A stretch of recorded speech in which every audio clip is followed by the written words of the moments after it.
Bogarts long term. Can we trade him to like the Mexican League? Let's get rid of Pomerantz. Oh, Pomerantz. I mean, he's done after this year. His contract ends, so we don't even have to worry about it. That's the thing.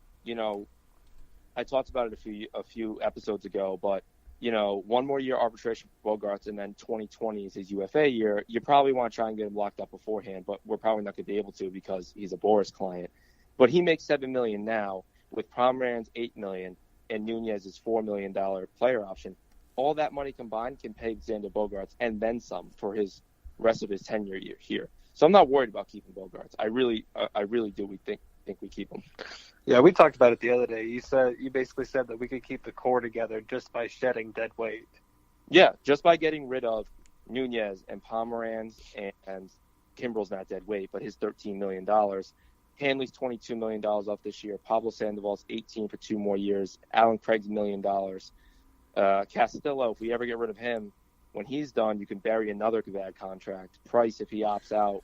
Porcello, he could be making $21 million. So just getting rid of older contracts and dead weight, we can keep pretty much everybody. Castillo actually isn't counting against us right now because he accepted an outright assignment. But if we were to put him on the 40-man, then it would hurt us. Yeah, but I mean, like if we got rid of his money as well, we could always designate another bad contract, like a Pedroia, for example. And get that money out of there and bury that money. Well, we want to talk about that? They have to. Pedroia would have to accept the assignment, though, which I don't know if that would happen. It all depends what his value is to other teams. If nobody wants to trade for him because he's not going to play, and you tell him, listen, you're not going to play, you're going to sit the bench, so you can accept the assignment, go down to AAA, and just ride. He doesn't have to show up at that point. Or he just sits on the bench and doesn't play. It really comes down to whatever he wants. Or the Panda situation. I mean, he didn't accept the outright, so I mean they just released him. I mean that's the last option, obviously, the last resort. That would be great.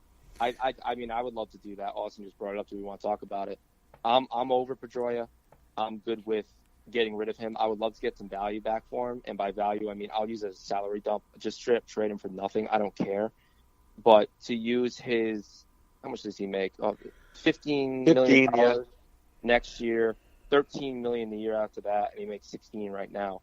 I mean, to clear up 15 and 13, I mean, you're talking about not only clearing up a roster spot, not only clearing up a position for someone like Devers to move over to second base or something.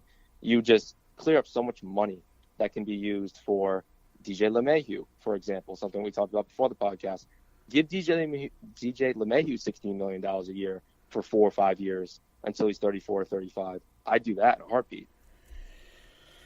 Yeah, because he's not going to injure himself.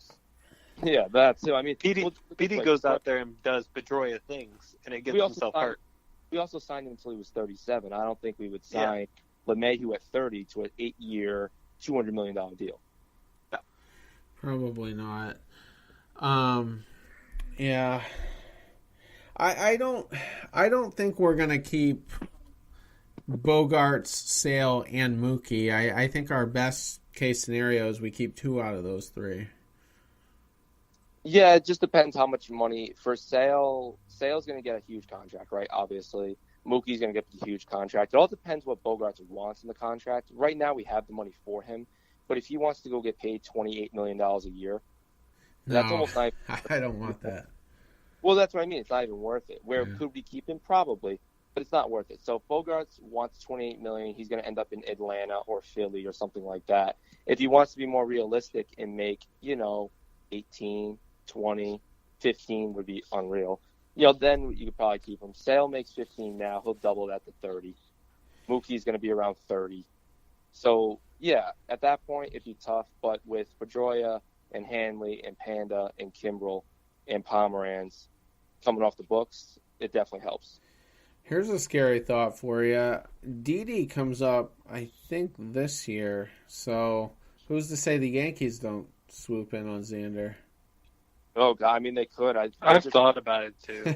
They're saying they want to stay under that cap and that luxury, and getting Bogarts would definitely have to eliminate not only Sanchez, but probably Judge because of, what's-his-face's contract, Stanton's contract. Well, he could, though, replace Ellsbury's contract. I think Ellsbury has one more year beyond Xander's, but... Yeah, he could. That's the only way it would work. Is if he took almost identical money to that, then you could keep him at least for the short term over there because Ellsbury makes 22 21, but okay. he's on the contract until 2020. So yeah, that's 4 years after this. So if he calls Brett Gardner as well, if they got rid of Gardner and Ellsbury, they could keep Bogarts. Right. Because Gardner makes $11 million. Yeah, but also, on second thought, clearly I didn't think this through, but, Judge and them, their arbitration's going to be probably through the roof, too. So that could also play a factor. Now that they have Gleyber Torres, there's no reason to get Bogarts because Gleyber Torres is probably going to be better than Bogarts anyway because he's a generational talent. I would say. I think Torres will bat 300, will be more Manny Machado's numbers, and Bogarts just a tick underneath that when it comes to the power. So, they're going to be all right. Didi might be a guy that they trade, honestly. And I wouldn't be surprised, not this year, but you never know. But you want to throw him in a deal for DeGrom or Syndergaard in the offseason or something. If they get tips the scales a little bit. Yeah, if they get DeGrom at the deadline, there's no reason that in the summer they can't say, hey, do you want Didi and Frazier and somebody else for Syndergaard too? Then at that point, they get the outfielder, they get Didi, they get probably Sheffield, they probably get Florio, and they end up keeping Torres, but they add DeGrom and Syndergaard. Well, I mean, that's so scary. Isn't Didi up either this year or next year? I just don't know that. If the Mets were to acquire him... Well, that's why you send all the prospects. Yeah, he's up in 2020 as a UFA, so next year he's arbitration. But if you trade him to New York and you say, hey, listen, we're on a rebuilding team, I know you're younger, you might want to win right now, but how's $22 million a year sound? Well, yeah, I guess they could extend him right away, or they would just flip him immediately. Yeah, exactly. Or then, and then you flip him for, whoever. So it can get weird. They can do a lot of things with this team, the Yankees can, but it just depends what they're going to do. Okay. Well, we've already kind of touched on it, but we'll go through it one last time. The matchups for the Angels here. David Price versus John Lamb. I don't know who the fuck John Lamb is. I don't know if you guys do. I mean, his stats don't look good. I just looked him up very quickly before this, and he doesn't look great. I feel like that's a win. I feel like we'll pick one up between, Wright, Porcello? Yeah. Yeah.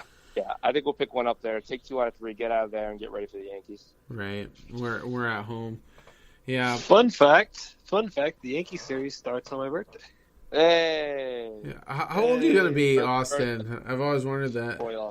22. 22? Holy fuck, man. Yeah. I'm like a grandpa on Twitter. I'm telling you. I really am. Like Dave, you're what, 26, 27? Yeah, 26, but don't say it too loud. People might hear. 26. Okay. What's your social security number? No, I'm just kidding. But the point I was making, Dave, is you're like not a spring chicken on Twitter yourself. So no, I'm not as young as I used to be. And, I'm killed to be 22, 23 again, like Austin. So enjoy it, Austin. Yeah. Well, this team's aging me, so it's like it's awful. Welcome to the club. Yeah. So Porcello coming off probably one of his better starts. I mean. Wright's the wild card here. Let's not lie to ourselves. I mean, that's the one. Yeah. Can you imagine us saying that a week ago? Yeah, right? Yeah, and then me with my 10-minute long passionate plea for him to go to the bullpen. He's gonna throw a no-hitter, and then the next podcast is gonna say, he threw a no-hitter, but what about 19 straight no-hit games out of the bullpen? Am I right? That sounds like exactly something I would say, yeah. I love Stephen Wright. I do. I love that we have him, so whatever. I mean, if the pen pitches well, then fine. But he's able to go both places, and that's the best part. Yeah. All right, so here's a little game. Who hits the first homer of the series? Mookie Betts. I'm going to go with my boy. You talking exit velocity? No, the first one. Oh, the first homer. Well, that Lamb guy, who the hell knows? I mean, we didn't know he existed until tonight. But, yeah. I'm going to go Benny. Benny in the 2-hole? Because of course I am. Yeah, shocker. Well, I'll just take JD then. I mean, none of those are bad choices. Mookie hit really well here earlier in the year, and I think he just continues it with the weaker pitching of not having to see Ohtani, and I think Skaggs has been pitching well this year too. So he has. Benny didn't have two very good last two games, so I figure he'll pick it up on Tuesday. Well, are any of these guys lefties though? I don't. Actually, the first two are. Yeah, Lamb and Heaney both lefties. So you know what's going to happen, Austin? I think you just lost your pick there, man. I know. Because I mean, who's going to get? It's going to be what, JD and left, and who's going to DH? I don't know. I mean, Cora's hasn't been that afraid this year of playing any against lefties. I don't think, right? He's not fair. No, it hasn't been that bad. He's actually played almost every game Benintendi. Yeah, he just gets a day off like once a month at this point. Yeah. Oh, he definitely sat him against at least a couple lefties. Yeah, he sat him. What has he played? 75 so far. He's played 75, and the only guys that played more than him is Devers at 76. So they've sat him here and there, but not to the extent of anybody else. How many games have we had? It's bad when your favorite player is older than you are. Yeah, right. They're all older than me, man. Literally. I mean, they're all younger than me. I'm sorry. Well, mine's 23, so yeah, a little different. There was this debate. I don't remember where. It might have been on EI where 9 games, by the way. So Devers has missed 3 games. Okay, so Benny's missed 4 then. Yep, and JD as well has missed 4. Okay. We've been playing for like 4 months. There was like at least a debate on EI over whether or not it was socially acceptable to wear a jersey of a player that's younger than you. Yeah, I heard that, and they were like, "What they think that you can't do it or something like that, like you're a loser or whatever." Yeah, I can't wear anybody's. I'm like, Pedroia is the oldest one on the team, and I'm like, I was born in July. He was born in October or something like that. Isn't Stephen Wright older than him? Oh, he may be actually. I think you might be able to get a Stephen Wright jersey. It's still probably a little too soon for that. Yeah, no, but you can wear a jersey though. I don't believe in that. I mean, what is it? If they're younger than you can't wear it? Yeah, exactly. Yeah. So I wouldn't hit like age 40, like you're all done, I guess, just wearing gear for the Red Sox. Like jersey. The only person's jersey I wouldn't be able to wear would be Devers, I guess. Yeah, that's pretty much it. Also, Stephen Wright's 33. I thought he was much older. I thought he might have been 34, which is what I am, so it would have been close. But, here's a funny thing. My girlfriend had, ex-girlfriend, I should say, had a shirt, just a T-shirt made with my last name on it, and my number would be 83. You know, that's the year I was born, which is obviously a minor league number. You know, because they don't go that high. But I was wearing it one night, and this dude walks into the break room. He's like, because he didn't know my last name. He's like, Cushman, who's that? And I'm like, oh, it's me. And I'm like, he's like, did you play for the Red Sox? And I had to make the most believable story I could.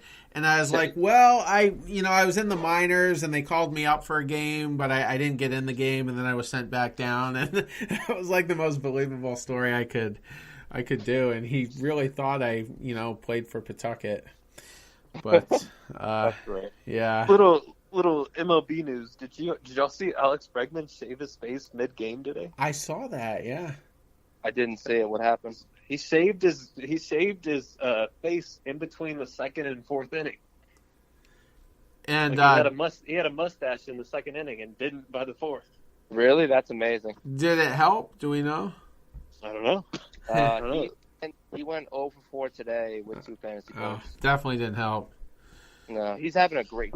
He's really turned it on as late. He's batting .263, but he's hitting clutch, and he's getting a lot of RBIs and stuff.